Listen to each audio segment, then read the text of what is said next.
Le nectar de la dévotion, la science complète du Bhakti Yoga, de sa divine grâce Abhay Charan Bhaktivedanta Swami Prabhupada.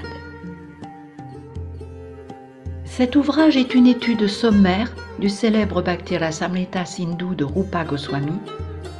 Cher ami, si tu éprouves encore quelque désir de jouir de la compagnie de tes proches en cet univers de matière, ne tourne surtout pas ton regard vers la forme de Krishna qui se tient sur la berge de la Yamuna à Keshigat.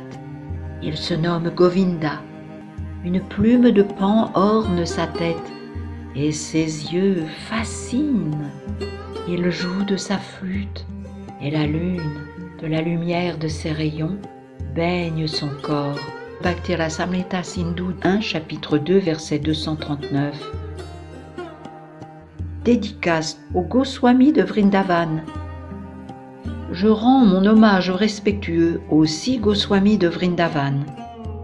Sri Rupa Goswami, Sri Sanatan Goswami, Sri Raghunath Das Goswami, Sri Raghunath Bhatta Goswami, Sri Jiva Goswami et Sri Gopal Bhatta Goswami, maîtres dans l'art d'étudier en détail toutes les écritures révélées, afin d'établir des principes religieux éternels pour le bien de l'humanité entière. Pour cela, on les honore à travers les 3 mondes, et tous peuvent avec profit prendre refuge auprès d'eux, car ils servent Sri Sri Radha et Krishna, absorbés dans les sentiments d'amour des gopis. À ce jour, une lecture vous en est proposée par Bhaktine Nicole, sous couvert de Mataji Jivadasi, disciple de l'auteur. Après cette dédicace, l'auteur nous livre son avant-propos, qu'il signera lui-même de sa main Abhay Charan Bhaktivedanta Swami. Le nectar de la dévotion est une évocation sommaire de l'œuvre sanskrite de Srila Rupa Goswami Prabhupada, le Bhakti Rasamrita Sindhu. Srila Rupa Goswami se trouvait à la tête des 6 Goswamis de Vrindavan, proches disciples de Sri Chaitanya Mahaprabhu. Quand il rencontra pour la première fois ce dernier, il portait le nom de Shakara Malik et occupait le poste de ministre au sein du gouvernement musulman du Bengale, alors régi par le Nawab Hussain Shah. Son frère, Sanatan, connu à cette époque sous le nom de Dabirakash, remplissait des fonctions analogues. En ces temps-là, soit il y a environ 500 ans, les structures sociales hindoues étaient fort rigides, et le brahmana, qui offrait ses services à un chef musulman, se voyait aussitôt chassé du cercle brahmanique. Tel fut donc le sort des 2 frères. Dès leur entrée au service d'Hussain Shah, ils furent bannis de l'ordre très haut des Sarasvata Brahmanas auxquels ils appartenaient, ce qui n'empêcha pas Sri Chaitanya, dans son infinie miséricorde, de les accepter plus tard comme disciples et de les élever au rang de Goswami, le plus haut échelon de la culture brahmanique. Il en fut de même pour Haridas Thakur, autre grande personnalité Vaishnava. Bien qu'il fût né d'une famille musulmane, Sri Chaitanya l'institua Acharya des saints noms du Seigneur, Hare Krishna, Krishna Krishna, Hare Hare, Hare Rama, Rama Rama, Hare Hare.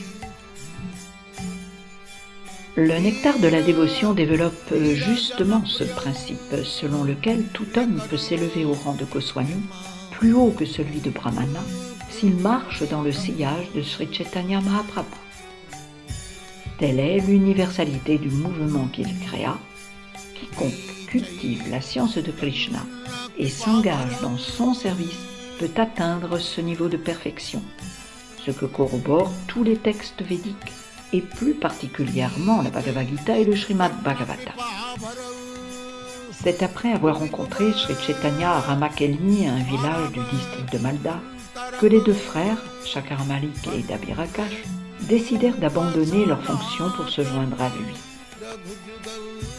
Le premier, qui, nous l'avons dit, portera plus tard le nom de Rupa Goswami, rassembla aussitôt toute sa fortune. Or, le Chaitanya Charitamrita nous apprend qu'elle s'évaluait en pièces d'or à l'équivalent de plusieurs millions de francs, il y avait de quoi remplir un grand bateau. Ses richesses, il les répartit de façon exemplaire. La moitié alla aux brahmanas et aux vaishnavas, un quart aux divers membres de sa famille, et le reste fut gardé en réserve pour parer à toute éventualité. Lorsque plus tard Dabirakash, qui deviendra Sanatan Goswami, décida lui aussi de quitter ses fonctions, le Nawab en ressentit une grande colère et le fit emprisonner. Mais son frère, grâce aux pièces d'or gardées en réserve, parvint à le faire s'échapper. Et tous deux purent ainsi rejoindre Chaitanya Mahaprabhu.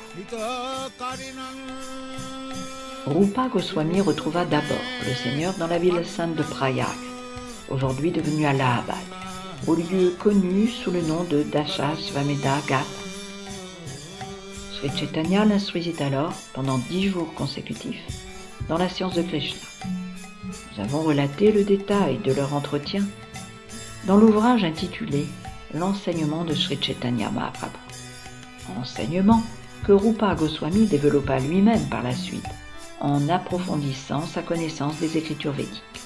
Notons que dans ses prières aux Goswami, Srila Srinivasacharya décrit ces derniers comme doués d'une vaste érudition, et non seulement dans la langue sanskrite, mais aussi en langues étrangères, telles le persan et l'arabe. Ils étudiaient avec une grande minutie tous les textes védiques, en vue d'établir, sur les bases du savoir absolu qu'ils renferment, le culte de Chaitanya Mahaprabhu. Le mouvement pour la conscience de Krishna repose sur l'enseignement authentique des 6 Goswamis, notamment de Srila Rupa Goswami. C'est pourquoi on connaît également les bhaktas de ce mouvement sous le nom de Rupanuga, c'est-à-dire ceux qui marchent sur les traces de Srila Rupa Goswami Prabhupada. Celui-ci, pour nous éclairer, rédigea le Bhakti Rasamrita Sindhu, que nous présentons à notre tour sous la forme du nectar de la dévotion. Il s'agit d'un ouvrage très important qui permettra à tous ceux qui adoptent la conscience de Krishna de s'y établir fermement. Le mot bhakti fait référence au service de dévotion. Tous les êtres en ce monde acceptent de servir d'une façon ou d'une autre, poussés par l'attrait qu'exerce sur eux telle ou telle forme de service et pour les bienfaits qui en découlent. Ainsi, par amour pour sa femme et ses enfants, le père de famille travaillera jour et nuit. De même le nationaliste, par amour de la patrie, et le philanthrope, par amour pour l'humanité. Le doux sentiment, la force qui les anime tous, s'appelle rasa. Mais le bhakti rasa diffère du rasa que recherchent les matérialistes en peinant jour et nuit, et qui ne procure satisfaction qu'à leur sens matériel. Sa nature éphémère, qui le rend inférieur, incite ses adeptes à rechercher sans cesse de nouveaux objets de satisfaction. L'homme d'affaires, par exemple, après avoir peiné la semaine entière, voudra s'isoler pendant quelques jours en un lieu où il puisse oublier, du moins pour un temps, tous ses soucis. Mais après s'être échappé, il devra retourner à ses affaires. Cette alternance de recherche du plaisir et de résignation prend nom de Boga-Tyaga, et une telle succession d'états éphémères ne peut procurer le bonheur correspondant à la nature éternelle de l'être vivant. Les plaisirs de ce monde, n'étant que transitoires, ne donnent qu'un bonheur fragile, ou chapala sukha. Ainsi, quand il mourra, que restera-t-il au Père de la satisfaction qu'il éprouvait à tous les instants de sa vie de maintenir sa famille dans le confort? Le bhakta parvient à saisir la présence personnelle de Dieu à travers le service dévotionnel qu'il lui offre. Le matérialiste ne le peut que lorsque la mort immuable met un terme à ses activités sur tous les plans, social, politique, économique. Or, ce sont précisément nos actions en cette vie qui déterminent la nature de notre prochain corps et nous donnent de renaître en des conditions plus ou moins favorables. Mais le bhakti rasa, ce doux sentiment qu'on éprouve en servant le Seigneur avec amour et dévotion, ne se limite pas à l'existence du corps. Il se poursuit même après la mort, d'où le qualificatif d'éternel, Amrita, qu'on lui applique. Ce fait est confirmé dans tous les écrits védiques, notamment la Bhagavad Gita. Celle-ci affirme qu'à développer le Bhakti Rasa, même en de faibles proportions, le Bhakta se met à l'abri du pire danger, ne pas mettre à profit la forme humaine pour atteindre la perfection spirituelle. Au contraire, les rasas matériels que nous procurent nos occupations familiales et sociales ne peuvent pas même nous garantir une forme humaine dans notre prochaine vie. La Bhagavad Gita définit l'autorité divine et suprême, le Deiva, comme la cause première. Et le Srimad Bhagavatam ajoute que c'est par la force du Deiva Netra, par la volonté suprême, que l'âme revêt divers corps. On parle généralement, pour traduire l'idée de cette force, du destin. C'est elle qui dirige l'être vers l'une ou l'autre des 8 400 000 espèces vivantes. Mais à celui qui lui voue chacun de ses actes, Krishna assure qu'en sa prochaine vie, il obtiendra au moins une forme humaine. En effet, ceux qui adoptent la conscience de Krishna, sans en atteindre la perfection dès cette vie, ont l'assurance de renaître dans un milieu favorable au parachèvement de leur réalisation spirituelle. Aussi, dit-on des actes accomplis dans la conscience de Krishna, qu'ils sont Amrita, c'est-à-dire qu'ils portent des fruits durables. Et c'est de cette bhakti que traite le nectar de la dévotion. Grâce à cet ouvrage, le postulant sincère pourra pénétrer le sens profond d'une absorption totale dans le bhakti rasa. Développer ce rasa dans la conscience de Krishna, c'est poser les premiers jalons d'une existence divine, heureuse et libre de toute angoisse. Et le désir de libération, avec ses pièges, s'en trouve d'autant amoindri, puisque le bhakti rasa, du fait qu'il captive Sri Krishna, la personne suprême, suffit à procurer le sentiment de la libération. Les néophytes dans la pratique du bhakti yoga sont en général très pressés de voir Krishna, Dieu, ignorant encore que leurs sens matériels, limités, ne peuvent le leur permettre. Cependant, le service de dévotion, tel que décrit dans ces pages, donne de s'élever peu à peu de la condition matérielle au plan spirituel, au-delà de toute contingence, de toute limitation. Le bhakta qui le pratique voit ses sens se purifier jusqu'à ne plus agir que pour la satisfaction du Seigneur. Et il goûte ainsi la perfection du bhakti rasa. Ses moindres actes lui sont désormais source d'une félicité parfaite, éternelle, et tous les rasas se subliment dès lors pour former une ronde de délices infinies. Au début, le bhakta observe les principes régulateurs de la vie spirituelle sous la direction d'un acharya, jusqu'à ce qu'il développe un attrait spontané pour le service de dévotion et, finalement, rétablisse sa relation avec Krishna dans l'un des 5 principaux rasas. Cet ouvrage en décrira 12.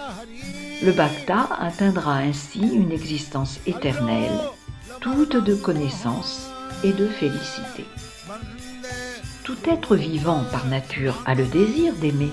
En vérité, nul ne saurait vivre sans amour. On retrouve cette tendance même chez les animaux, fût-ce à l'état latent. Mais comment canaliser notre amour de façon à ce que tous puissent trouver le bonheur?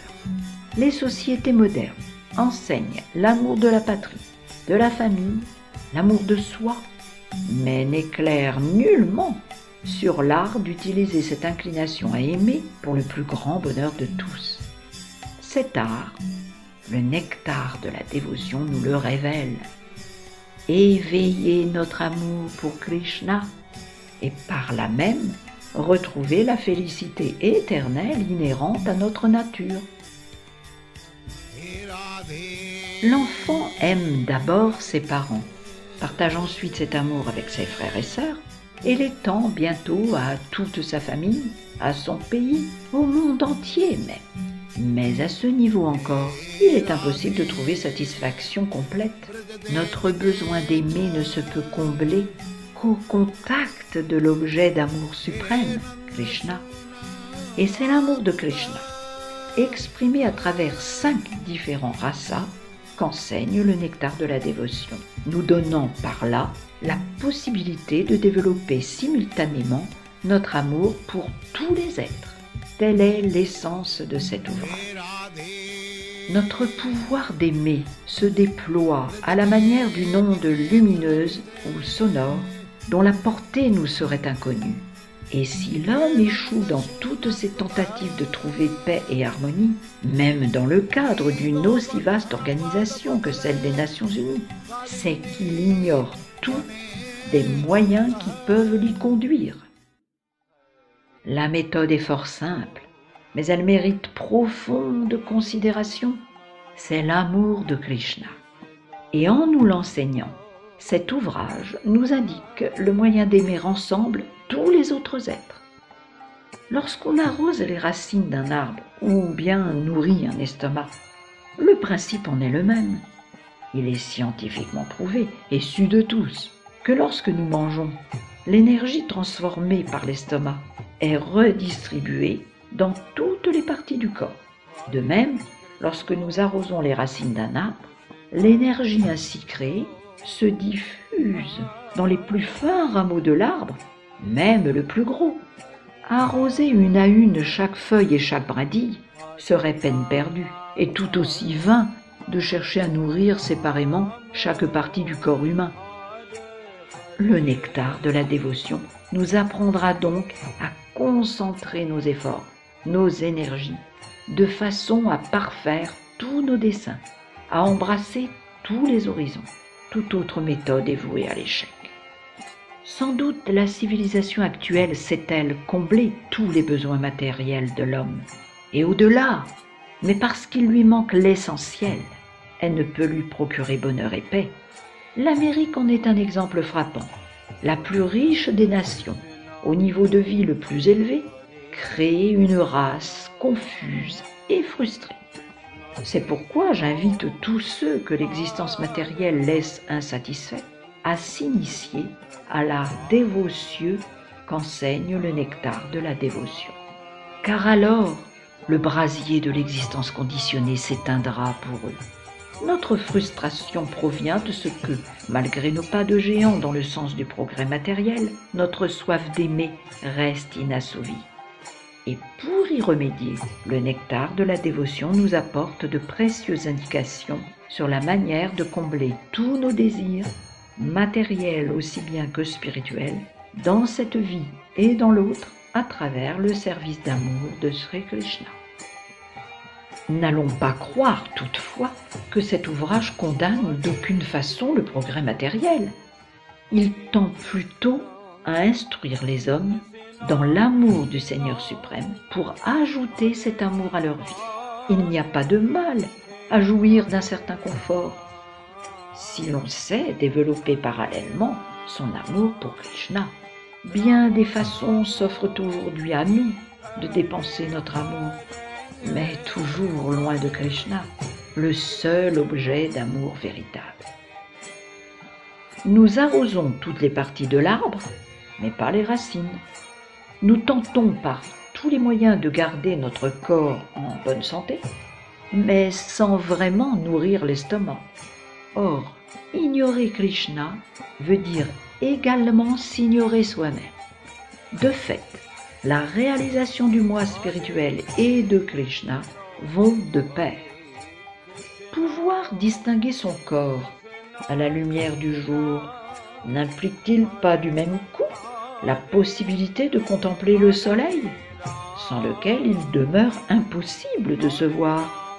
De même, il n'est pas possible de réaliser son identité spirituelle sans d'abord réaliser Krishna. Le nectar de la dévotion s'adresse plus particulièrement à ceux qui pratiquent la conscience de Krishna. Je tiens ici à remercier tous mes amis et disciples de l'aide qu'ils m'apportent dans la propagation de ce mouvement en Occident. Je dois aussi mes remerciements à Sriman Jayananda Das Brahmachari ainsi qu'à la direction des presses de l'ISKCON, Association internationale pour la conscience de Krishna, pour le soin qu'elle a apporté à la publication du présent ouvrage. Hare Krishna. Signé Abhay Charan Bhaktivedanta Swami. Voici l'introduction. Je désire d'abord invoquer la grâce infiniment propice de Sri Krishna, Dieu, la personne suprême, cause de toutes les causes. C'est lui, la source intarissable de tous les rasas, ces 12 sentiments qui l'unissent à chaque être et qui prennent la forme de 12 relations ou attitudes principales, marquées par les sentiments de neutralité ou d'adoration contemplative, de servitude, d'amitié, d'affection parentale, d'amour, de comédie, de compassion, de peur ou d'horreur, de vaillance, de colère, d'émerveillement et de bouleversement. Infiniment fascinant, ces traits sublimes ont conquis les gopis, dont parmi les plus importantes, Taraka, Palika, Syama, Lalita et Srimati Radharani. Que le Seigneur nous accorde sa grâce pour que nul obstacle ne survienne dans la composition de ce nectar de la dévotion, laquelle fut vivement souhaitée par sa divine grâce, Sri Srimad Bhaktisiddhanta Sarasvati Goswami Prabhupada. Je rends aussi mon hommage respectueux aux pieds pareils au lotus de Srila Rupa Goswami Prabhupada et de Srila Bhaktisiddhanta Sarasvati Goswami Prabhupada, lesquels m'ont été d'une grande aide dans la préparation de cette étude sommaire du Bhakti Rasamrita Sindhu, où est révélée la science sublime du Bhakti Yoga, telle que l'enseigna Sri Chaitanya Mahaprabhu quand il vint sur terre il y a 500 ans dans l'ouest du Bengale, afin de propager le mouvement pour la conscience de Krishna. Srila Rupa Goswami débute lui-même son œuvre en rendant son hommage respectueux à Sri Sanatan Goswami, son frère aîné et maître spirituel, priant pour que l'ouvrage le comble de bonheur.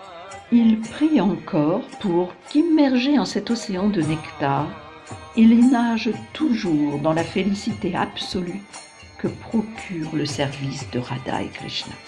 À notre tour, rendons hommage de respect à tous les grands bhaktas et acharyas qui évoluent tels de grands sélassiens dans cet océan de nectar, indifférents aux fleuves subsidiaires de la libération. Elle aussi se compare à un océan dans lequel les impersonnalistes, ruisseaux innombrables, désirent se jeter, séduits par la perspective de se fondre en l'absolu. Et les diverses méthodes pour atteindre cet océan sont comme autant de rivières confluant vers lui. Les impersonnalistes ne nagent qu'à la surface de leurs eaux, ignorant qu'en leur profondeur, comme en celle de l'océan, vivent d'innombrables êtres marins. Les requins, qui habitent les profondeurs de l'océan, ne se sentent pas de goût pour les estuaires. De même, les bhaktas, baignant à jamais dans l'océan du service de dévotion, n'ont plus de goût pour les rivières de la libération. En d'autres mots, les purs bhaktas nagent dans les profondeurs de l'océan de l'amour dévotionnel sans se préoccuper des autres voies de réalisation spirituelle, qui, de toute manière, ne peuvent qu'y conduire plus lentement et dont elles ne sont que les affluents secondaires. Sri Rupa Goswami prie encore son maître spirituel, Srila Sanatan Goswami, de protéger le Bhakti Rasamrita Sindhu, l'océan du pur nectar de la dévotion, de le protéger contre les arguties des logiciens raisonneurs qui s'immiscent dans la science dévotionnelle. Ils comparent leurs sophismes à des éruptions volcaniques sous-marines, car, comme elles, qui ne peuvent au cœur de l'océan causer de bien grands dommages, ceux qui rejettent le service de dévotion en élaborant des thèses contradictoires sur l'aspect ultime de la réalisation spirituelle, ne peuvent véritablement troubler le vaste océan de la dévotion au Seigneur. C'est en toute humilité que Srila Rupa Goswami cherche à répandre la conscience de Krishna sur toute la surface du globe. car il se sent tout à fait inapte à cette tâche. Et telle doit être l'attitude de ceux qui, marchant sur ses traces, tentent de propager la conscience de Krishna. Ne nous prenons jamais pour de grands prédicateurs, mais rappelons-nous au contraire que nous n'agissons qu'en qualité de représentants des acharyas de notre lignée, et que ce n'est qu'en marchant humblement sur leurs traces que l'on pourra servir la cause de l'humanité souffrante. Comme l'océan terrestre qui s'ouvre sur les 4 points cardinaux, l'océan du Bhakti-Rasamrita Sindhu comporte 4 divisions majeures, lesquelles se subdivisent à leur tour en sections, comparées à des vagues. La première partie de l'ouvrage compte 4 vagues.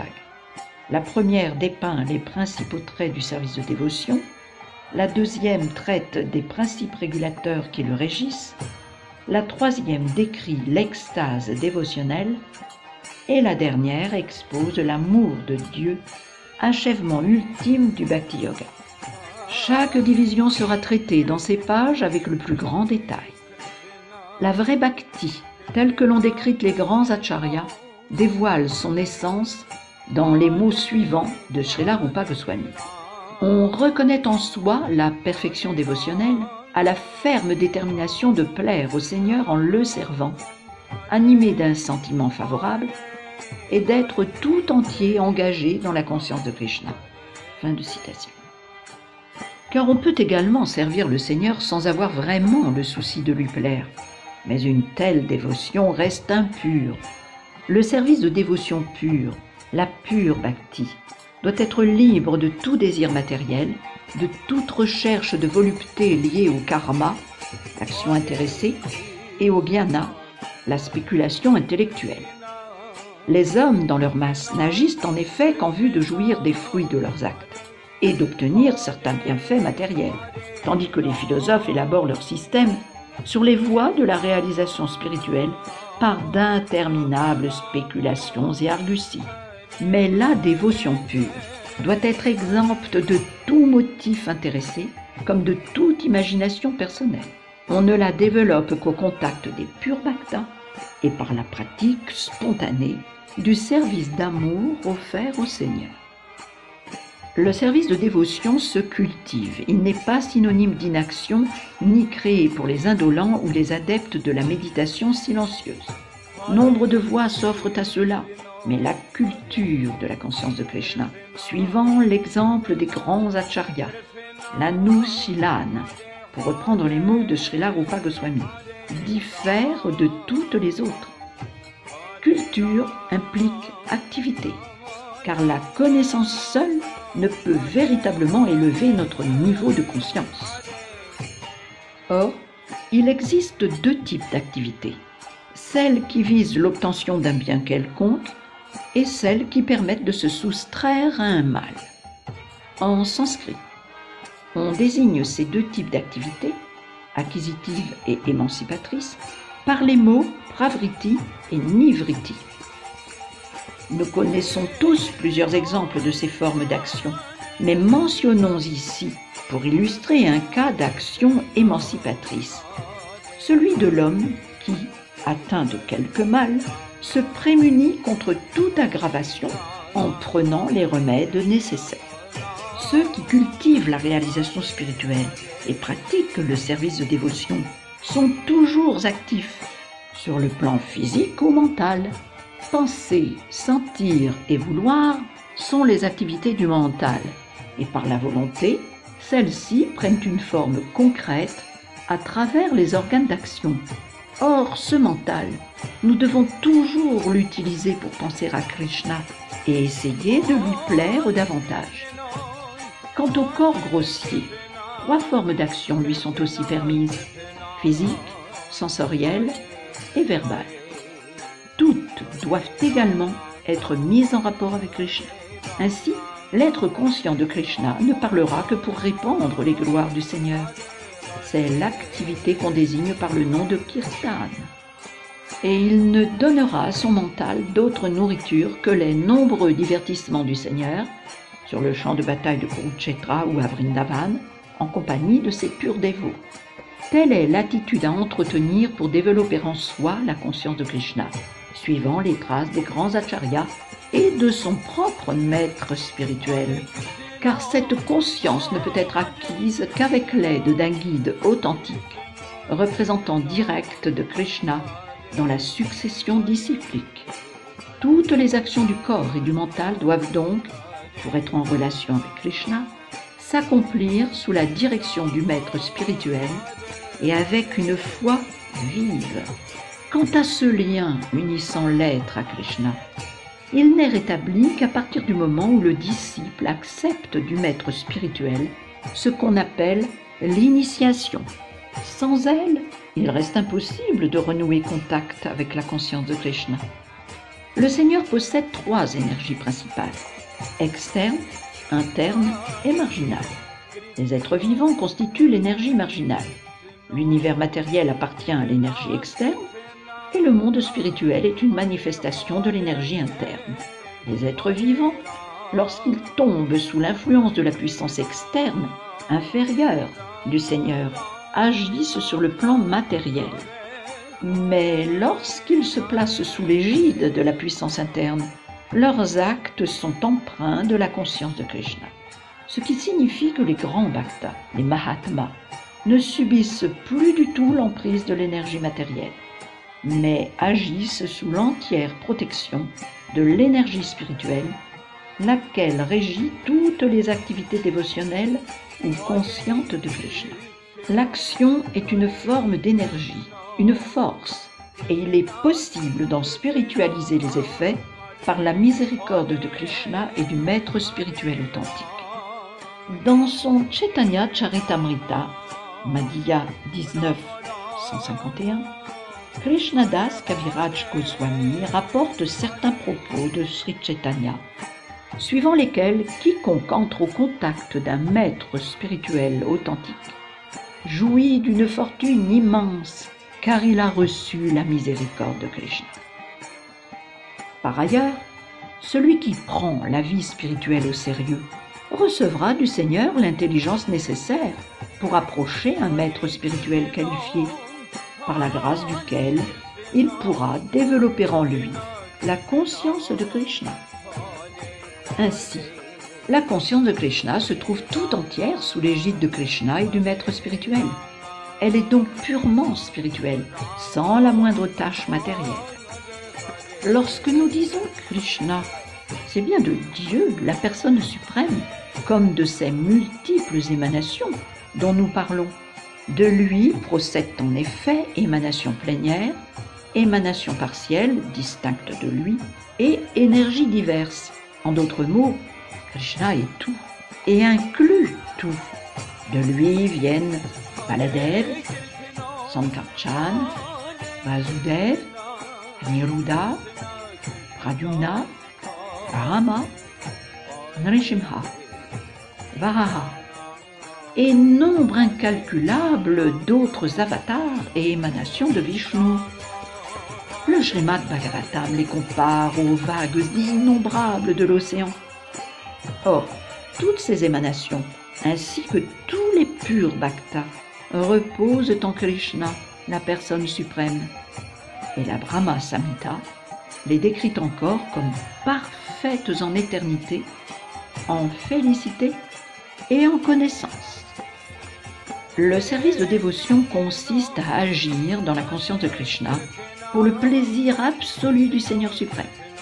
Aucune action indigne de sa faveur ne saurait être qualifiée de dévotionnelle. Par exemple, des êtres démoniaques tels Ravana, Kamsa et Hiranyakashipu, qui ne cessaient de penser à Krishna, ne peuvent pour autant être considérés comme des bhaktas, des dévots de Krishna, car ils voyaient en lui un ennemi. Les impersonnalistes, dénués de toute compréhension en ce qui touche le service dévotionnel, vont même jusqu'à séparer Krishna de son entourage et de ses actes. Ainsi, ils affirment que le lieu où fut énoncée la Bhagavad Gita, le champ de bataille de Kurukshetra, n'a revêtu par là aucune importance particulière, que Krishna seul mérite considération. Les bhaktas, cependant, réalisent que par Krishna, on n'entend pas Krishna seul, car Krishna est toujours accompagné de son entourage. Si l'on dit, par exemple, « Donnez de la nourriture à cet homme, celui qui porte un bâton », il est évident que c'est l'homme et non le bâton qui recevra la nourriture. De même, l'attention du bhakta se porte d'abord vers son Seigneur, mais également sur des événements ou des lieux particuliers, tels le champ de bataille de Kurukshetra, qui sont en relation directe avec lui. Un quelconque champ de bataille n'éveillera en lui aucune ferveur. Il ne s'attache qu'à Krishna, mais également à ce qui lui est lié, comme ses paroles, son enseignement. La seule présence du Seigneur en ce lieu a rendu important le champ de bataille de Kurukshetra. Ce n'est là qu'un bref aperçu de l'entendement propre d'un être conscient de Krishna. Mais sans ces éléments de compréhension élémentaire, il deviendrait impossible de concevoir que les bhaktas puissent considérer si gravement le champ de bataille de Kurukshetra. La définition que donne Rupa Goswami du pur bhakta peut se résumer en ces termes. Il est celui dont le service est toujours favorablement lié à Krishna. Afin de conserver leur pureté à ses activités dévotionnelles, il s'avère indispensable d'être affranchi de tout désir matériel, comme de toute spéculation intellectuelle. Par désir matériel, il faut entendre tout désir autre que celui de servir le Seigneur. Et par spéculation intellectuelle, tout système de pensée qui débouche sur le nihilisme ou l'impersonnalisme. Pour l'homme conscient de Krishna, ces conclusions n'ont aucune valeur. Or, la spéculation intellectuelle ne conduit que rarement à l'adoration de Vasudev, de Krishna. C'est du moins ce qu'enseigne le texte même de la Bhagavad Gita. Le but ultime de tout système philosophique est bien, cependant, de réaliser Krishna, de réaliser qu'il est tout, la cause de toutes les causes, et qu'il est naturel de s'abandonner à lui.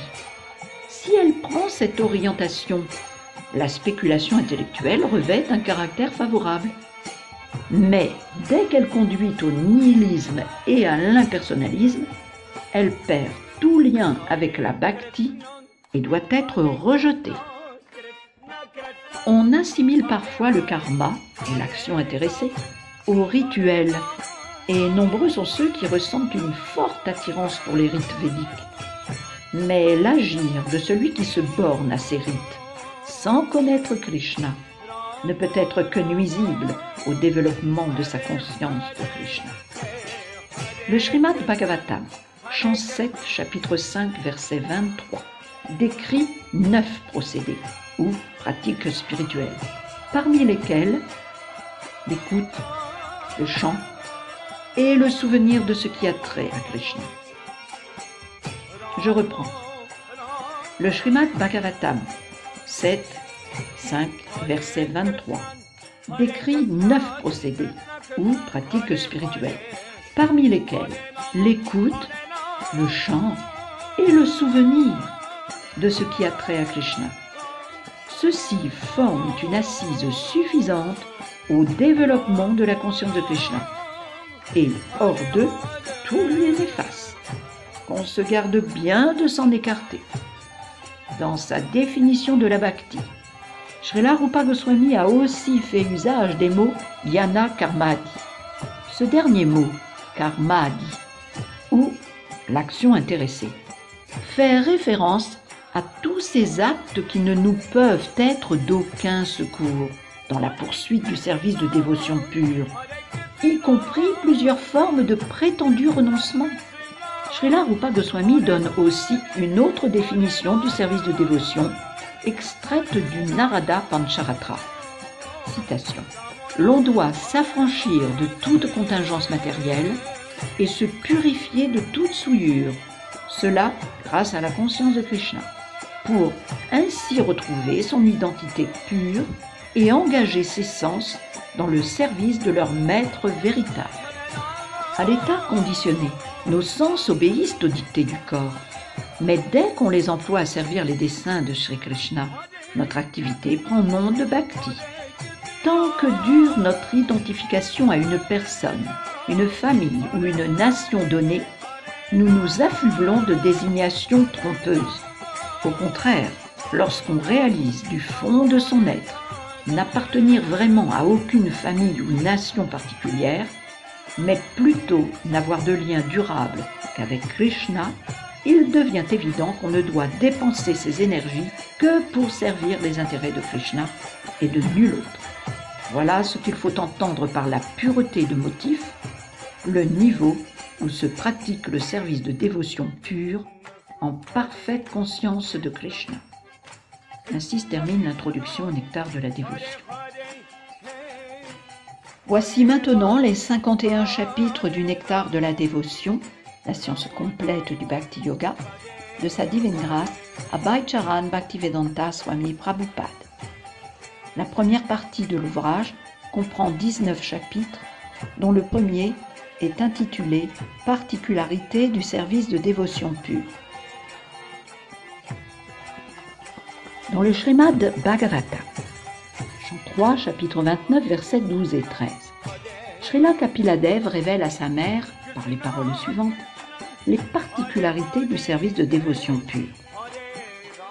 Sache, ô mère, que mes purs dévots, affranchis de toute aspiration au gain et à la connaissance spéculative, s'absorbent si totalement dans la pensée de me servir qu'ils ne songent jamais à me demander autre chose que de les laisser poursuivre leurs efforts dans cette voie. Ils ne revendiquent pas même de vivre en ma compagnie, dans mon royaume absolu. On compte 5 sortes de libération. Premièrement, celle qui consiste à ne plus faire qu'un avec le Seigneur. Deuxièmement, celle qui donne de vivre sur la même planète que le Seigneur. Troisièmement, celle qui donne les mêmes traits corporels que le Seigneur. Quatrièmement, celle qui donne de jouir des mêmes opulences que le Seigneur. Et cinquièmement, celle qui donne de vivre en la compagnie du Seigneur. Le Bhakta, outre qu'il rejette les simples plaisirs sensuels, n'accepte pour lui-même aucune de ces formes de libération. Il se trouve entièrement satisfait de servir avec amour le Seigneur. Ainsi se caractérise la dévotion pure. Fin de citation. Dans ces versets du Srimad Bhagavatam cités plus haut, Kapila Dev précise donc clairement la position du pur Bhakta et définit les traits principaux du service de dévotion. Écoutons maintenant Srila Rupa Goswami, s'appuyant sur diverses écritures, définir 6 particularités du service de dévotion pure. Premièrement, le service de dévotion pure soulage immédiatement de toute angoisse matérielle. Deuxièmement, il engendre toute heureuse fortune. Troisièmement, il procure par le fait même la félicité spirituelle. Quatrièmement, il n'est que rarement atteint. Cinquièmement, ceux qui le pratiquent se désintéressent du concept même de la libération. Et enfin, sixièmement, lui seul donne d'attirer Krishna. Krishna, l'infiniment fascinant, mais voilà que lui-même se trouve fasciné par le service de dévotion pure. Ainsi, la puissance spirituelle du service de dévotion dépasse celle-là même de Krishna, et cela s'explique par le fait qu'elle relève de son énergie interne. Première particularité, le service de dévotion pure soulage de toute angoisse matérielle. Le Seigneur recommande, dans la Bhagavad Gita, chapitre 18, verset 66, que chacun, délaissant toute autre forme d'occupation, s'abandonne à lui.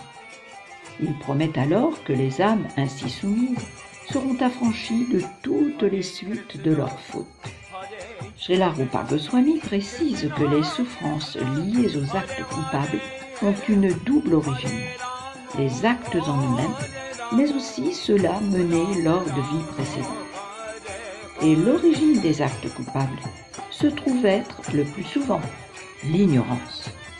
Mais le fait d'ignorer qu'un acte soit coupable n'en permet pas pour autant d'éviter, si on le commet, ces conséquences indésirables qui donnent lieu à d'autres actes coupables. On distingue, d'autre part, 2 ordres de fautes, celles qui sont pour ainsi dire parvenues à maturité et celles qui ne le sont pas. Par faute parvenues à maturité, il faut entendre celles dont nous subissons présentement les conséquences. Les autres sont celles qui, nombreuses, sont accumulées en nous et n'ont pas encore produit leurs fruits de souffrance. L'homme qui commet un crime peut n'être pas immédiatement pris et condamné, mais il le sera tôt ou tard. Pareillement, nous devrons, pour certaines de nos fautes, souffrir dans le futur, de même que pour d'autres, parvenus à maturité, nous souffrons aujourd'hui. Voilà donc que se succèdent fautes et souffrances, plongeant vie après vie l'âme conditionnée dans la douleur. Elle subit dans cette vie les conséquences des actes commis dans sa vie précédente et se prépare par ces actes présents de nouvelles souffrances dans le futur. Les fautes mûres ou abouties peuvent avoir pour fruit une maladie chronique, des démêlés avec la justice, une basse naissance, une éducation insuffisante ou une médiocre apparence physique. Nos actes passés nous accablent aujourd'hui et nos actes présents nous préparent des souffrances futures. Mais cette chaîne peut être brisée d'un coup pour celui qui adopte la conscience de Krishna. Srila Rupa Goswami cite à ce propos un verset tiré des enseignements de Sri Krishna à Uddhava. « Le service de dévotion offert à ma personne agit, ô Uddhava, tel un brasier brûlant, capable à l'infini de réduire en cendres tout ce qu'on y jette. » Extrait du Srimad Bhagavatam, chant 11, chapitre 14, verset 19. Cela signifie que le service de dévotion offert à Sri Krishna est capable de réduire toute souillure à néant.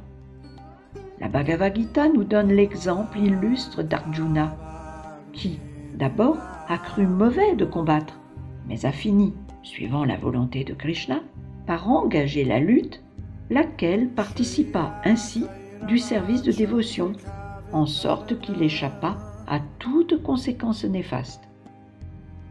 Srila Rupa Goswami cite un autre verset du Srimad Bhagavatam, chant 3, chapitre 33, verset 6, où Devahuti s'adresse à son fils Kapiladev.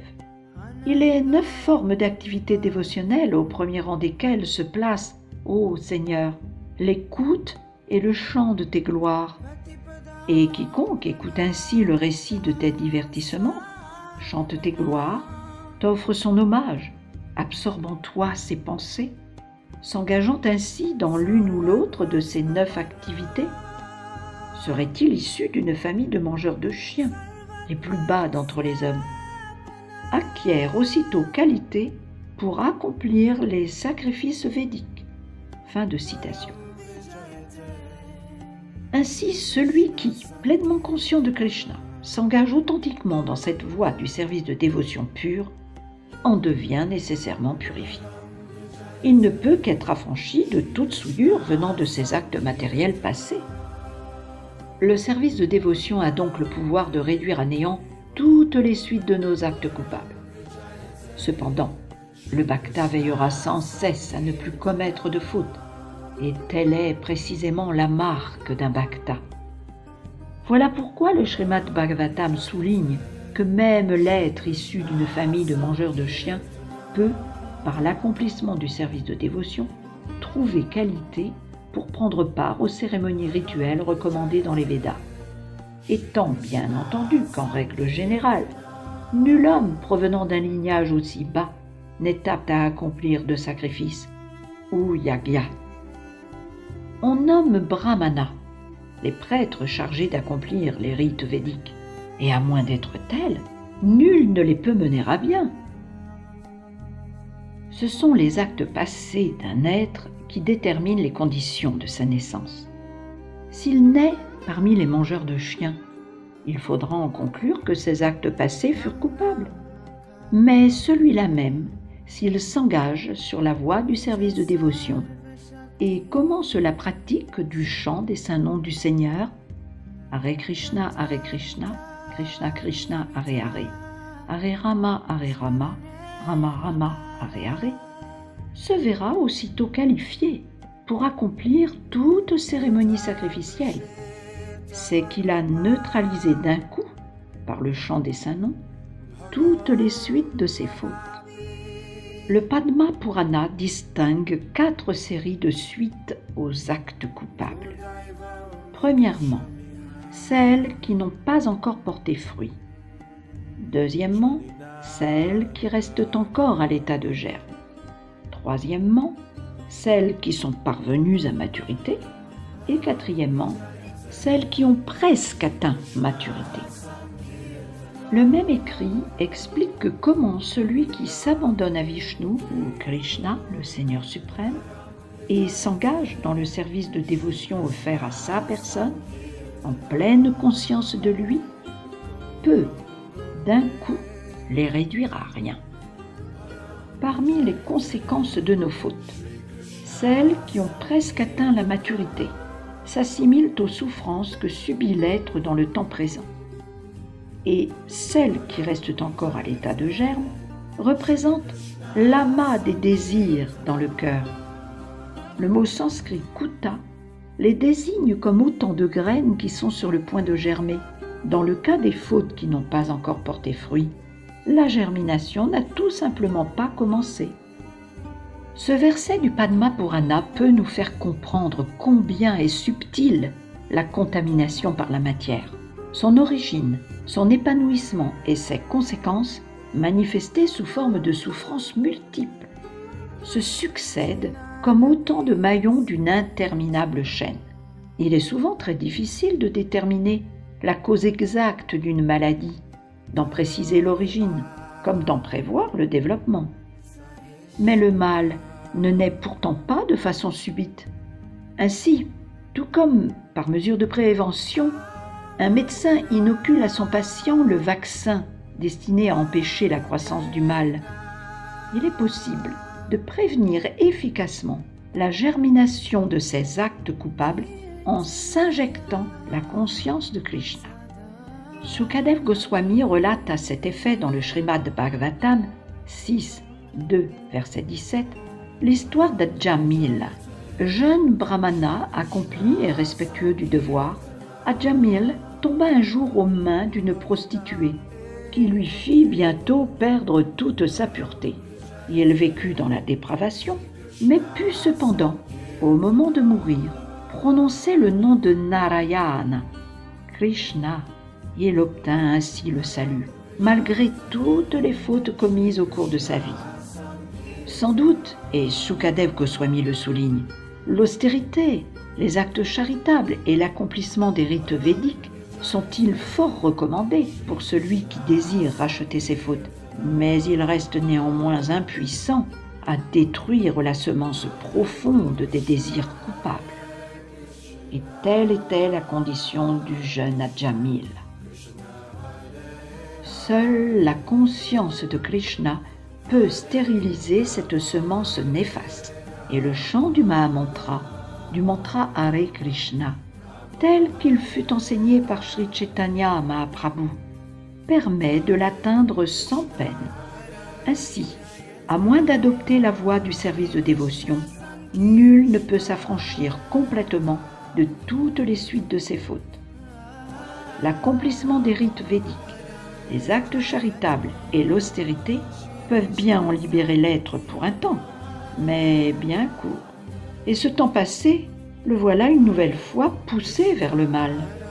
Prenons l'exemple de celui qui, après avoir subi le pénible traitement destiné à le débarrasser d'une maladie vénérienne, s'en trouve temporairement guéri. Il n'a pas chassé de son cœur la concupiscence et de nouveau cède à celle-ci, contractant le même mal. À moins de comprendre que la vie sexuelle n'engendre qu'abomination, nul ne peut échapper à ces souffrances répétées. Les traitements médicaux n'apporteront jamais qu'une aide temporaire. De même, les rites védiques, les dons charitables et les austérités, tous recommandés par les Védas, peuvent momentanément mettre un terme à nos fautes. Mais tant que le cœur ne sera pas purifié, nous devrons, et même malgré nous, nous livrer encore et encore à des actes coupables. Le Srimad Bhagavatam donne un autre exemple, celui de l'éléphant qui pénètre dans les eaux d'un lac, s'asperge avec grand soin et baigne chaque centimètre de son corps. Mais sitôt hors de l'eau, voilà qu'il se couvre à nouveau de poussière.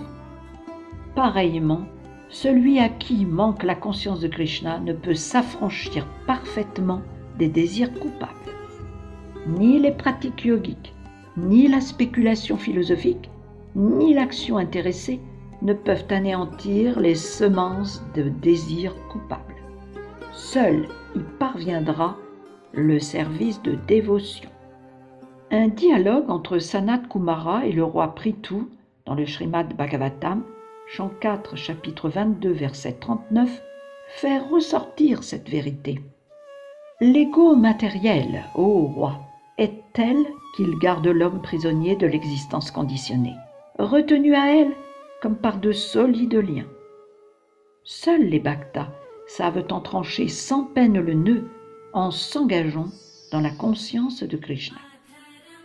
Tous ceux qui, la négligeant, cherchent à devenir de grands yogis ou à accomplir de grands sacrifices védiques n'atteignent pas au succès des bhaktas. C'est donc le devoir de chacun d'agir dans la conscience de Krishna afin de défaire le nœud solide formé par le faux ego et l'action matérielle. Fin de citation. C'est à l'ignorance qu'on doit le nœud du faux ego. Aussi longtemps que l'être ignore sa véritable identité, il est assuré d'œuvrer dans la mauvaise voie, et par là de se prendre dans les raies de la contamination matérielle. Mais cette ignorance, le Padma Purana affirme que la conscience de Krishna peut aussi la dissiper.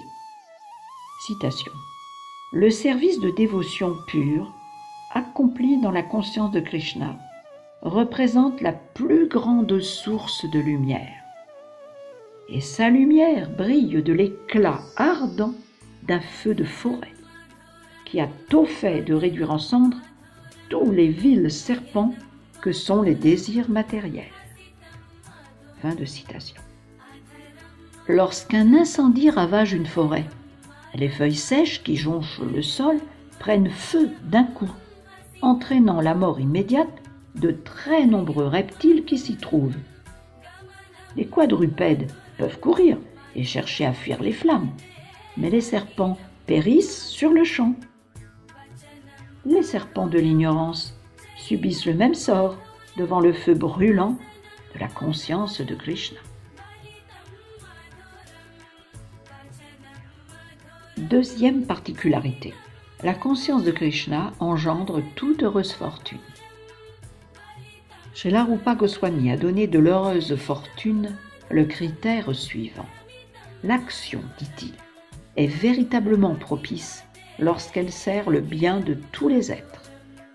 Aujourd'hui, des groupes cherchent par des œuvres de bienfaisance à améliorer le sort d'une communauté, d'une société, voire d'un État. Il existe même l'Organisation des Nations Unies, qui se propose de venir en aide au monde entier.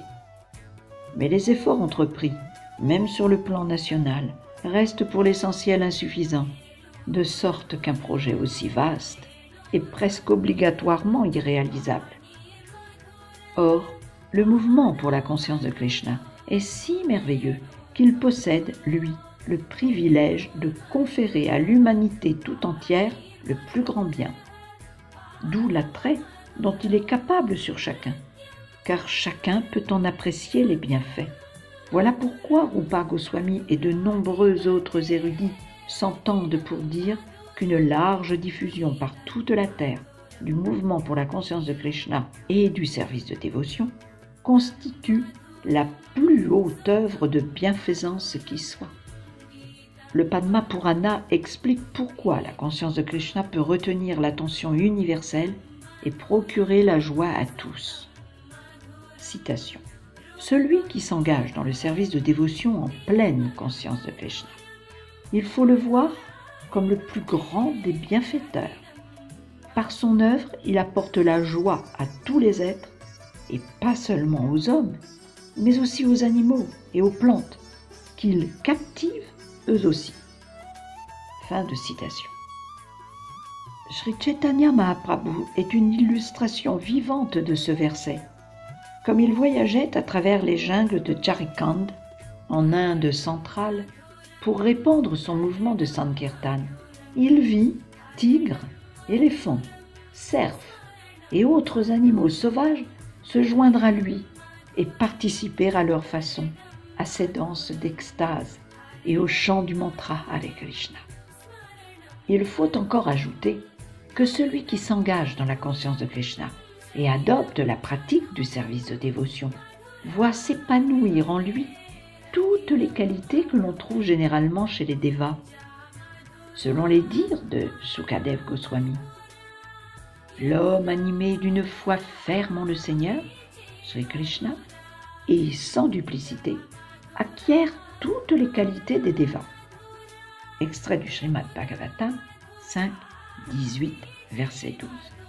Pour la haute conscience qu'il a de Krishna, les dévas eux-mêmes désirent vivre en sa compagnie, ce qui nous permet de concevoir que les qualités des dévas se sont manifestées dans le corps du pur bhakta.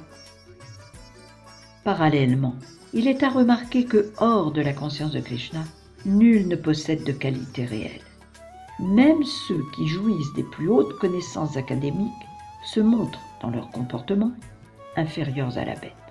Car détiendrait-il la plus vaste érudition, celui qui ne peut dépasser les sphères de l'activité mentale est contraint d'agir sur le seul plan matériel et en reste nécessairement souillé. Nombreux ceux qui, de nos jours, suivent un enseignement supérieur dans les universités matérialistes, mais bien peu sont capables d'adhérer au mouvement pour la conscience de Krishna et de développer en eux les qualités des dévas. Nous constatons qu'un jeune homme conscient de Krishna et non nécessairement pourvu de diplômes universitaires peut, sans aucun mal, abandonner toute activité sexuelle illicite, toute consommation de chair animale, l'usage d'excitants et de substances enivrantes, ainsi que les jeux de hasard, tandis que d'autres, dotés de ce que l'on appelle une excellente éducation, mais privés de conscience de Krishna, sont souvent avides de boissons alcoolisées, de chair animale, de plaisirs charnels et de jeux de hasard.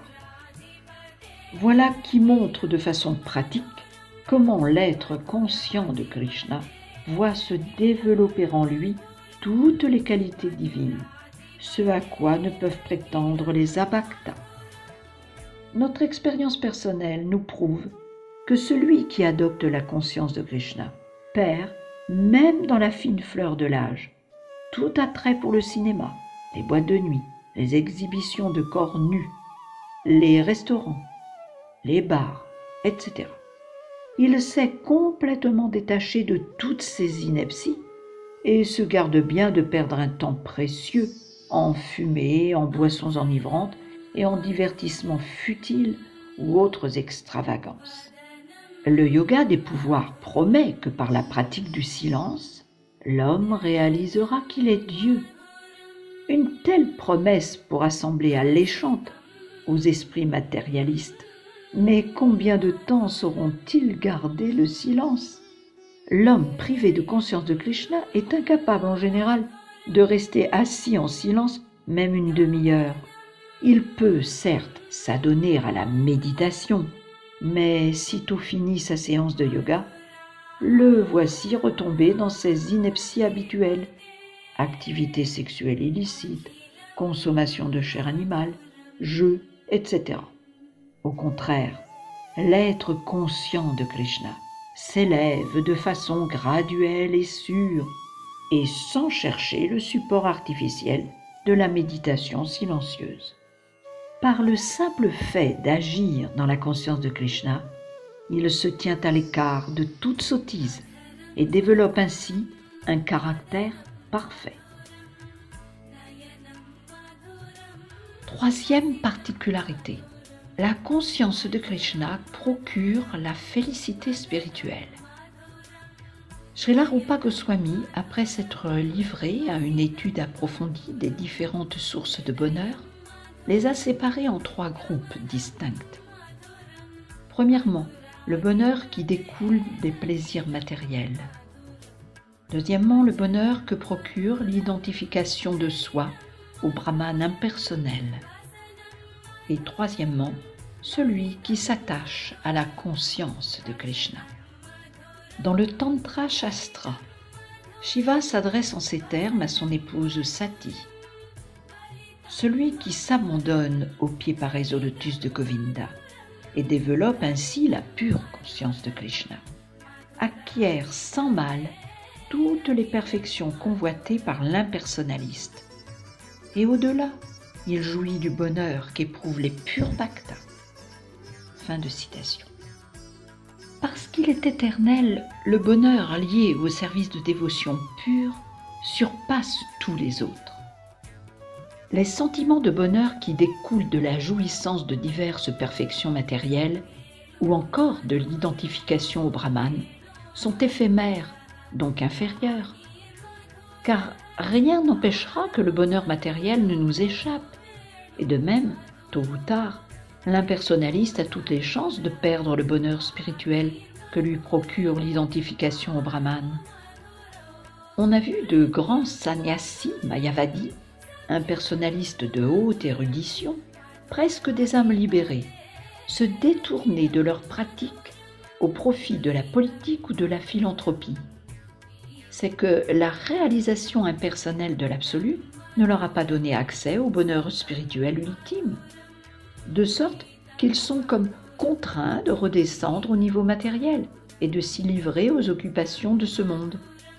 L'Inde, surtout, en offre de nombreux exemples. Jamais l'être pleinement conscient de Krishna ne régressera de la sorte. Il garde toujours présent à l'esprit qu'aucun acte de bienfaisance matérielle, quelque beau qu'il soit, n'est comparable aux activités spirituelles de la conscience de Krishna. Le yogi, quand il arrive au bout de ses efforts, acquiert différents pouvoirs surnaturels, au nombre de 8. On nomme Anima Siddhi le pouvoir de se faire infiniment petit jusqu'à pénétrer même dans la pierre. Or, les progrès de la science moderne permettent eux aussi à l'homme d'accomplir de tels exploits lorsqu'il creuse des galeries souterraines, transperce les montagnes. Aussi est-il permis d'affirmer que la science a également développé l'Anima Siddhi. Tous les pouvoirs surnaturels, ou Yoga Siddhi, ne sont donc en définitive que des arts matériels. Par exemple, un autre de ces pouvoirs rend capable de se faire infiniment léger au point de flotter dans l'air ou sur l'eau. Mais la science permet aussi de voler dans le ciel, de naviguer sur l'eau ou même sous l'eau. Par ailleurs, si l'on examine un à un les différents Yoga Siddhis, on s'aperçoit qu'ils représentent les mêmes perfections matérielles que recherche la science. Il n'existe donc pas de différence entre les bienfaits du yoga des pouvoirs et de la science matérielle. Un chercheur allemand de grande érudition, notant un jour cette similitude, en conclut qu'il n'y avait nul intérêt à convoiter les Yoga Siddhis. Il fit preuve d'intelligence et se rendit en Inde afin d'y apprendre un autre art, celui de saisir la nature de son lien éternel avec le Seigneur suprême par la pratique du service de dévotion, le Bhakti Yoga. Il existe bien sûr certains pouvoirs surnaturels que les hommes de science n'ont pas encore développés. Ainsi, le Laghima Siddhi, qui permet aux yogis de pénétrer dans le globe solaire en utilisant ses rayons comme véhicule. Le yogi peut de même toucher la lune de son doigt. Les astronautes se rendent peut-être aussi sur la lune avec leurs engins spatiaux, mais au prix de combien de difficultés, alors qu'il ne s'agit, pour le yogi, que de tendre la main. Tel est le pouvoir d'acquisition, prapti, qui permet d'obtenir toute chose désirée. Grâce à lui, le yogi peut non seulement toucher la lune, mais tendre la main dans n'importe quelle direction et s'emparer de tout ce qu'il désire.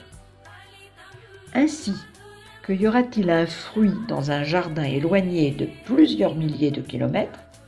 C'est le Prapti-Siddhi. La science a mis au point diverses armes nucléaires capables d'anéantir une partie réduite de la planète.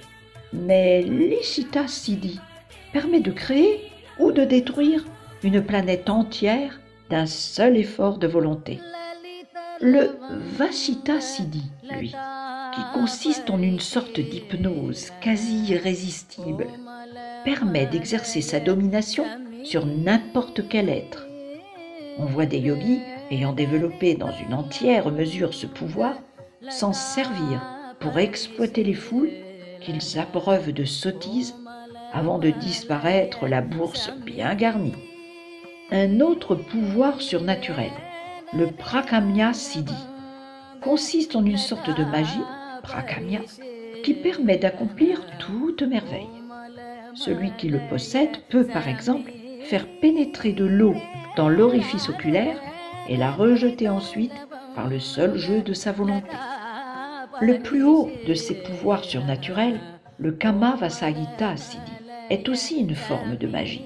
Mais alors que le Prakamya Siddhi agit de façon merveilleuse dans les limites de la nature, le Kamavasayita Siddhi permet de rompre avec l'ordre naturel, en d'autres mots, de réaliser l'impossible.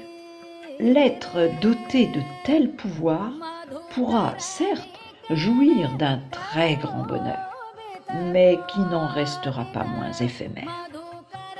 Éblouis par la petite lueur que fait miroiter à leurs yeux le progrès matériel, certains considèrent bien à tort le mouvement pour la conscience de Krishna comme destiné aux gens de peu d'intelligence.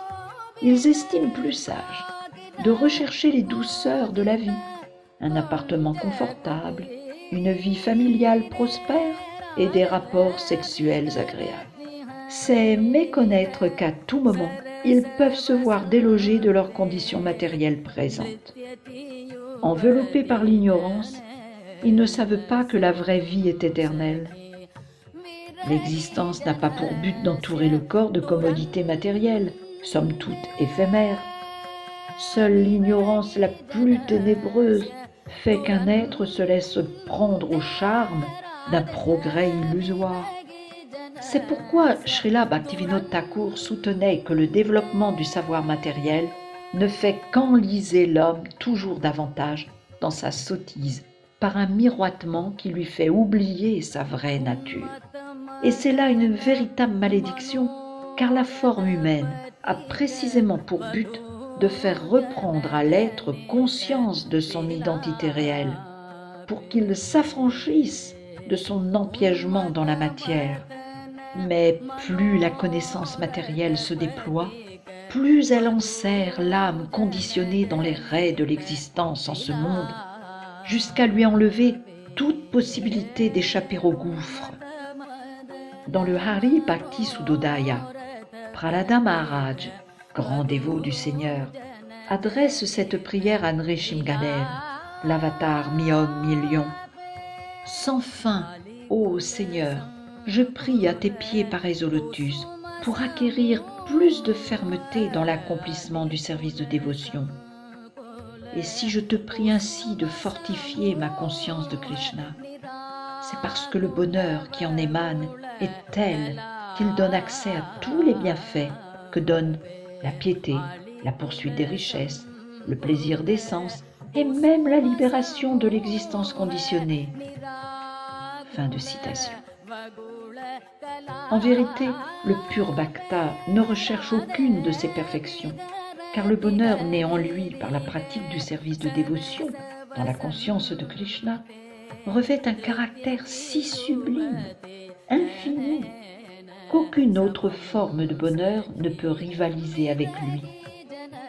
Il est dit que même des océans de bonheur venant d'autres pratiques ne peuvent se comparer à une seule goutte du bonheur éprouvé dans la conscience de Krishna. L'être qui a développé ne serait-ce qu'une faible part du service de dévotion pure n'a donc aucun mal à rejeter toute autre forme de bonheur, s'appuyant sur la piété, la poursuite des richesses, le plaisir des sens et la libération. Il était un grand dévot de Sri Chaitanya Mahaprabhu, du nom de Kolavecha Sridhar, qui vivait dans une grande pauvreté. Celui-ci fabriquait et vendait de petits gobelets de feuilles de bananier, et ses revenus étaient bien minces. Néanmoins, il en consacrait la moitié au culte du Gange et subsistait tant bien que mal avec l'autre moitié. Un jour, Sri Chaitanya se manifesta devant Kolavecha Sridhar, son dévot intime, et lui offrit toutes les richesses qu'il pouvait désirer. Sridhar répondit au Seigneur qu'il ne désirait nul bien matériel. Il était satisfait de sa condition. Il n'exprima qu'un seul désir, celui de développer toujours plus une foi ferme et une dévotion constante pour les pieds pareils au lotus de Sri Chaitanya. Telle est la position du pur bhakta. Qu'il lui soit seulement accordé de s'engager sans trêve, jour après jour, dans le service de dévotion. Il y trouve pleine satisfaction et ne désire rien d'autre, pas même le bonheur que procure la libération, pas même le bonheur de ne plus faire qu'un avec l'absolu.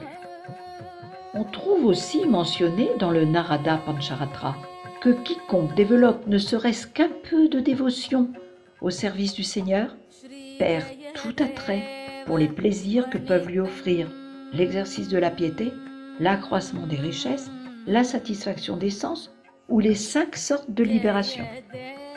Et en vérité, c'est le désir même de ces joies matérielles qui n'ose pas entrer dans le cœur du pur bhakta.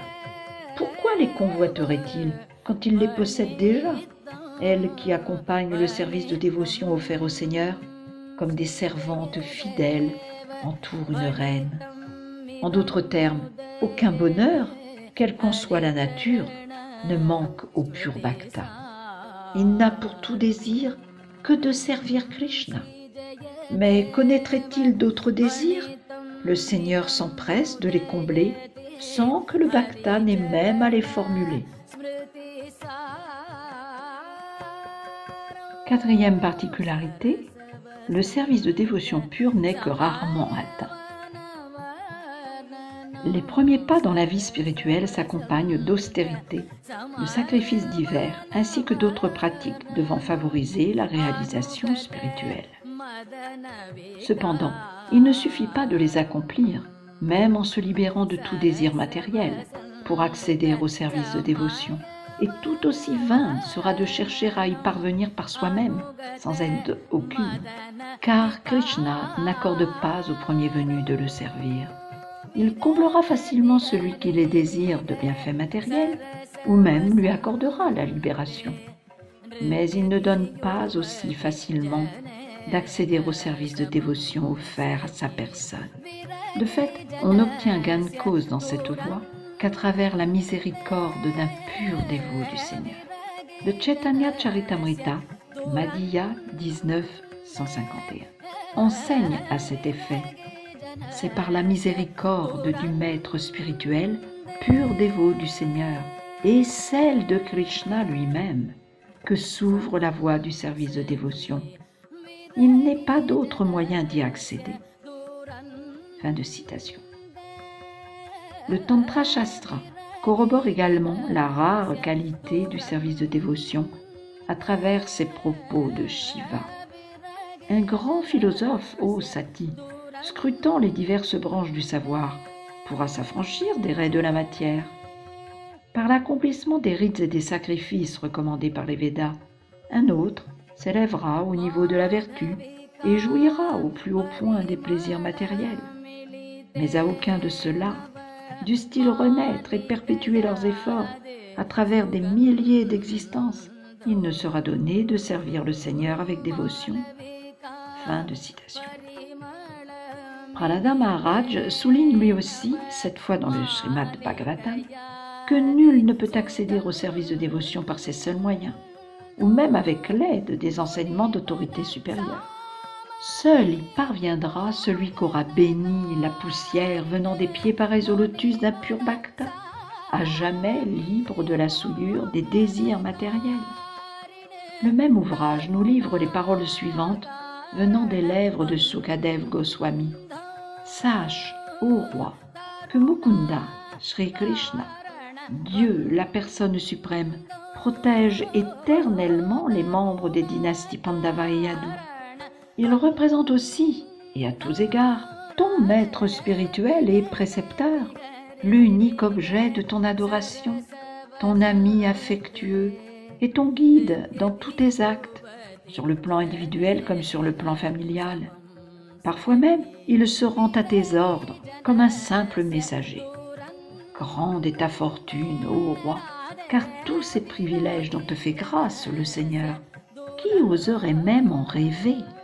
Extrait du Srimad Bhagavatam, chant 5, chapitre 6, verset 18. Répétons, pour conclure, que le Seigneur accordera facilement la libération, mais très rarement le service de dévotion. Car en vérité, il est lui-même conquis par l'attitude dévotieuse de son dévot. Cinquième particularité, ou du bonheur de ne plus faire qu'un avec l'absolu. Ceux qui pratiquent le service de dévotion pure se désintéressent du concept de la libération. Srila Rupa Goswami explique « Serait-il multiplié des millions de fois ?» Le Brahmananda, le bonheur qu'éprouve l'être à ne plus faire qu'un avec l'absolu, ne peut se mesurer, fût-ce à une goutte du bonheur qui coule de l'océan du service de dévotion. Dans le Hari Bhakti Sudodaya, comblant de prières Sri Nrsimhadev, Prahlada Maharaj prononce ces mots. « Si intense est le bonheur que j'éprouve en ta présence, ô Seigneur de l'univers, qu'un océan de félicité me submerge. » En comparaison avec lui, le Brahmananda n'apparaît plus que comme l'eau dans l'empreinte du sabot d'une vache. Fin de citation. Pareillement, Sridhar Swami précise dans le Bhavarta Dipika, son commentaire du Srimad Bhagavatam, « L'âme fortunée qui nage dans l'océan du nectar issu de la dévotion qu'elle t'offre et savoure celui qui s'attache au récit de tes divertissements. Ô Seigneur, connaît certes des extases qui éclipsent le bonheur engendré par l'exercice de la piété, l'accroissement des richesses, la satisfaction des sens et la libération.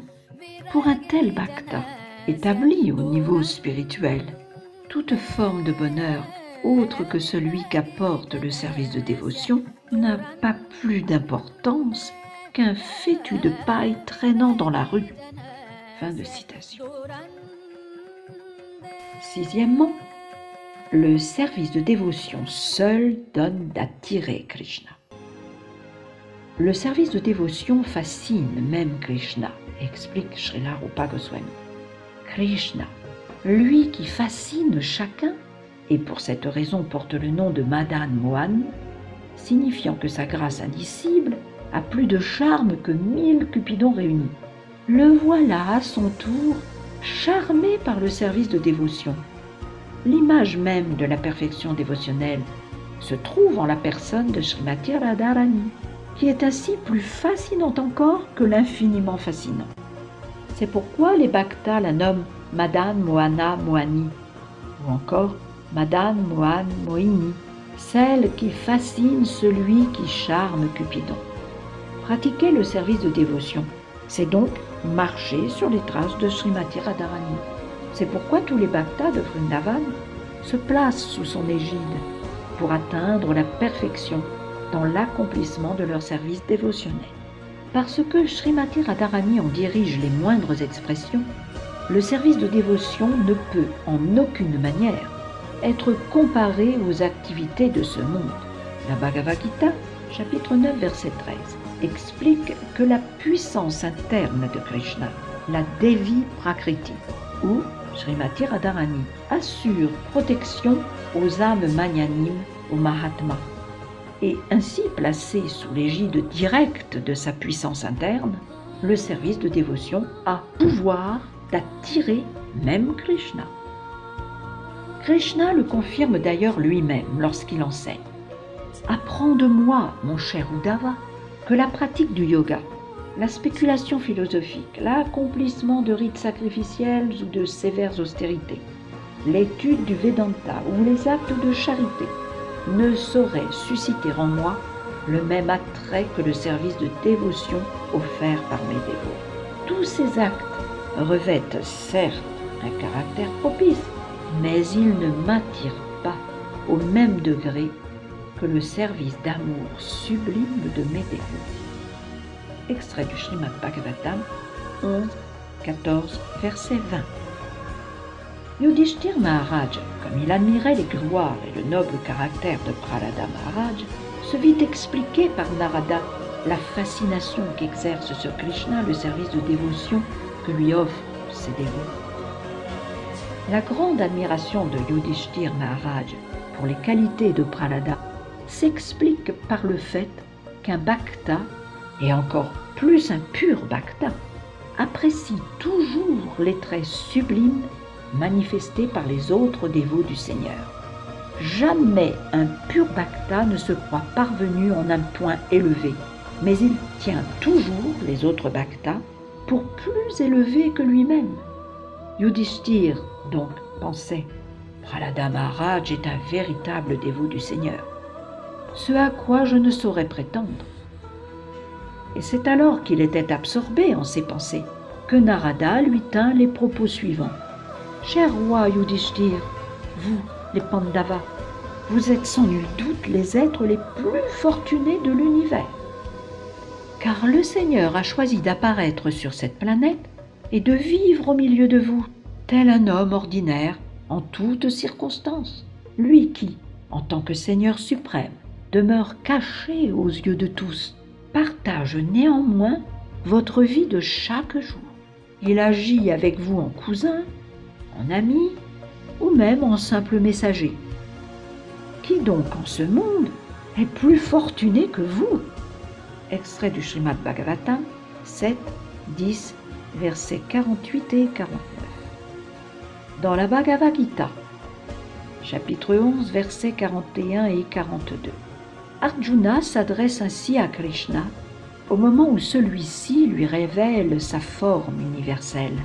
« Méconnaissant tes gloires, je t'ai dans le passé nommé ainsi. Ô Krishna, ô Yadava, ô mon ami, que de fois t'ai-je manqué de respect, mais tu es si grand, je ne pouvais pas savoir. » Fin de citation. Telle est donc la condition des Pandavas.